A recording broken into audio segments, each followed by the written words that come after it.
வணக்கம் மக்களே.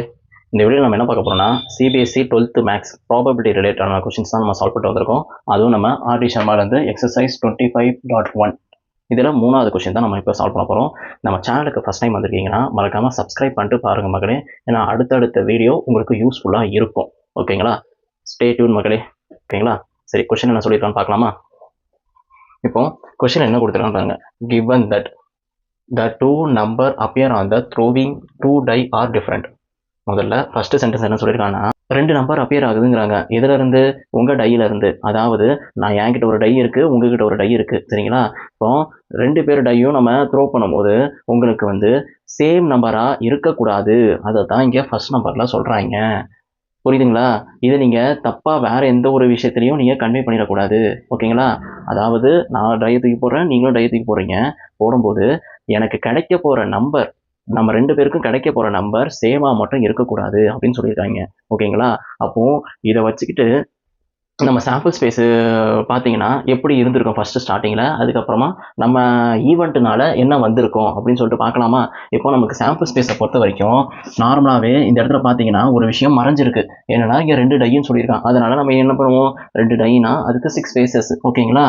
அப்போ 6 ஸ்பேசஸ்னா 6 பவர் இங்கே 2, அப்போ உங்களுக்கு 36 அவுட்கம்ஸ் உங்கள் சாம்பிள் ஸ்பேஸில் இருந்திருக்கும். ஓகேங்களா? இப்போ இந்த இடத்துல ஸ்ட்ரெயிட்டாகவே கொஷினை கொடுத்துறதுனால, இங்கே கிவன் தட்னு கொடுத்துறதுனால இந்த இடத்துல நமக்கு ஈவெண்ட்டாக இவனை கன்சிடர் பண்ண போகிறோம். அது எந்த ஈவெண்ட்டாக கன்சிடர் பண்ண போகிறோம்னா ஒரு கண்டிஷன் கொடுத்துருக்கான், ரெண்டும் சேமாக இருக்கக்கூடாது. அப்போ ஏ ஈவெண்ட் என்னன்னா 2 number appearing of 2 die are different. ஓகேங்களா? டிஃப்ரெண்ட். இப்போ இதை வச்சு பார்த்தீங்கன்னா உங்களுக்கு இப்போ இதை வச்சு பார்த்தீங்கன்னா இங்கே 2 நம்பர் சேமாக இருக்கக்கூடாது. சேமாக இல்லாத நம்பர் தான் நம்ம எடுக்க போகிறோம். ஓகேங்களா? அப்போ சேமாக இருக்கிற நம்பரை கழிச்சுட்டு மற்ற நம்பரை நம்ம கலெக்ட் பண்ணால் அதான் நம்ம ஈவெண்ட் ஏ. சரிங்களா? இப்போ இங்கே இதில் பார்த்தீங்கன்னா எக்ஸ்க்ளூடு ஏ இவனை எக்ஸ்க்ளூட் பண்ணும் ஃப்ரம் த ஈவெண்ட் ஆஃப்.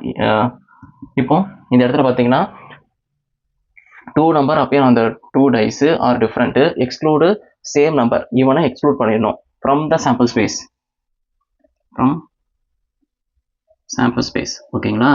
இப்போ இதுலேருந்து நான் ரிமூவ் பண்ணிட்டேன்னா இப்போ இந்த ஏன்னு சொல்கிறது எதை நான் நோட்டேட் பண்ணுறேன்னா லைக் 1,1 2,2 அப்படின்னு சொல்லிட்டு உங்களுக்கு 6,6 வரைக்கும் இருந்திருக்கும். ஸோ இந்த 6 எலமெண்ட்டை நான் ரிமூவ் பண்ணிட்டேன்னா 36 6 போச்சுன்னா என்ன வரும்? உங்களுக்கு ப்ராபபிலிட்டி ஆஃப் ஏ உங்களுக்கு 13 கிடைச்சிருக்கும். ஓகேங்களா? இது புரிஞ்சிச்சிங்களா? உங்களுக்கு வேணும்னா நீங்கள் இதை இன்னும் தெளிவாக எழுதணும்னு நினைக்கிறீங்கன்னா 1,2 1,3 1,6 தென் 2,1 2,3 அப்படின்னு சொல்லிட்டு இதில் 1,1 நான் இங்கே ரிமூவ் பண்ணிட்டேன். இந்த இடத்துல 2,2 நான் இங்கே ரிமூவ் பண்ணிட்டேன். ஸோ அந்த ரிமூவ் பண்ணிட்டு நீங்கள் வேணால் இந்த மாதிரி எழுதிக்கோங்க. சரிங்களா? இப்போ அடுத்தது என்ன சொல்லியிருக்காங்கன்னா ப்ராபபிலிட்டி ஆஃப் பி. இது கிவனு. ஓகேவா?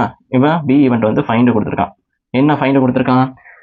Find the probability of the event sum of number on the die is 4. இப்போ நான் என்ன தெரியுமா கலெக்ட் பண்ண போகிறேன்? ஃபர்ஸ்ட் டையில் இருக்க த்ரோவையும் செகண்ட் இருக்க டை த்ரோவையும் ரெண்டுத்தையும் சம் பண்ணால் எனக்கு 4 வரணுமா? அப்போது நீங்கள் என்ன பண்ணுவீங்க? ஏ ப்ளஸ் பி உங்களுக்கு 4ன்னு வரணும். சரிங்களா? அப்போ அதுக்கான பாசிபிள்ஸ்லாம் பார்த்தீங்கன்னா உங்களுக்கு 1,3 3,1 அண்டு 2,2 இதுதான் உங்களோட ஓவரால் பாசிபிள்ஸ். ஓகேங்களா? இப்போ இந்த ஓவரால் பாசிபிள்ஸ் பார்த்தீங்கன்னா இப்போ ப்ராபபிலிட்டி ஆஃப் பி என்ன உங்களுக்கு வரும்? டோட்டலாக 36ல் உங்களுக்கு 3 எலமெண்ட் இங்கே வருவான். சரிங்களா?